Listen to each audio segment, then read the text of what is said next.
బహుజన రాజ్య తొలి స్వాప్నికుడు సర్దార్ సర్వాయి పాపన్న జయంతి వేడుకలను సిద్దిపేట జిల్లా హుస్నాబాద్ అంబేద్కర్ చౌరస్తాలో కాంగ్రెస్ పార్టీ నాయకులు ఘనంగా నిర్వహించారు। ఈ సందర్భంగా సర్దార్ సర్వాయి పాపన్న చిత్రపటానికి, అంబేద్కర్ విగ్రహానికి పూలమాలలు వేసి ఘన నివాళులర్పించారు।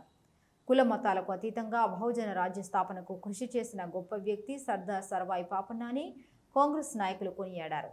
ప్రజాపాలన ప్రభుత్వం ఇచ్చిన మాట మేరకు నేడు సర్వాయి పాపన్న విగ్రహం ట్యాంక్ బండిపై ఏర్పాటు చేయడం బహుజనులందరికీ శుభ పరిణామమని సంతోషం వ్యక్తం చేశారు।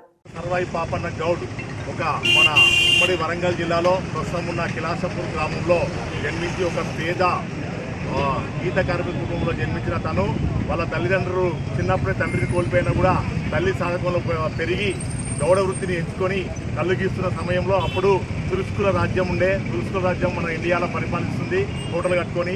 ఆ రాజ్యంలో వాళ్ళు ఉచితంగానే ఇతని దగ్గరికి వచ్చి కళ్ళు దాగి ఎలాంటి డబ్బులు చెల్లించకుండా పోయే సందర్భంలో ఈయన ఆత్మాభిమానం ఎట్టి పరిస్థితులు తప్పుకోదన్న ఉద్దేశంతో ఆత్మగౌరవం బహుజనులు సాధించాలనే కోరికతో వాళ్ళ స్నేహితుడు కూడా ఇతను కళ్ళు దాగి ఆ తురుస్కులు డబ్బులు ఇవ్వకుండా పోతే అతని స్నేహితులు అడ్డుకున్న సందర్భంలో అతని మీదికి ఆ తురుస్క రాజులు కాలు ఎత్తి అతన్ని తన్నటప్పుడు చూసినప్పుడు అప్పుడు ఆయన తిరగబడి ఆయనకున్న ఆ కళ్ళు గీసే కత్తితోటి మొండాన్ని నరికేసి అప్పుడు ఉద్యమాన్ని ప్రారంభించిన వ్యక్తి సర్దార్ సర్వాయి పాపన్న గౌడ్।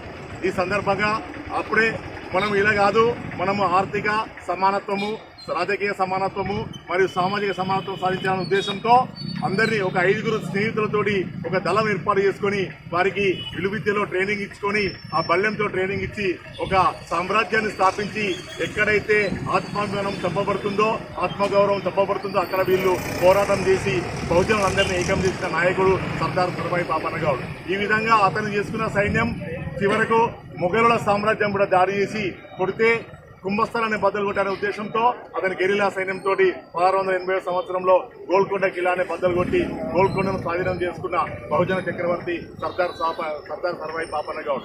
మన అందరం మన తెలంగాణలో పుట్టినందుకు చాలా గర్వకారణం। మన మధ్య ఆశయాలను అనుగుణంగా మనం ముందుకు పోయి అతని యొక్క ఆశయాలను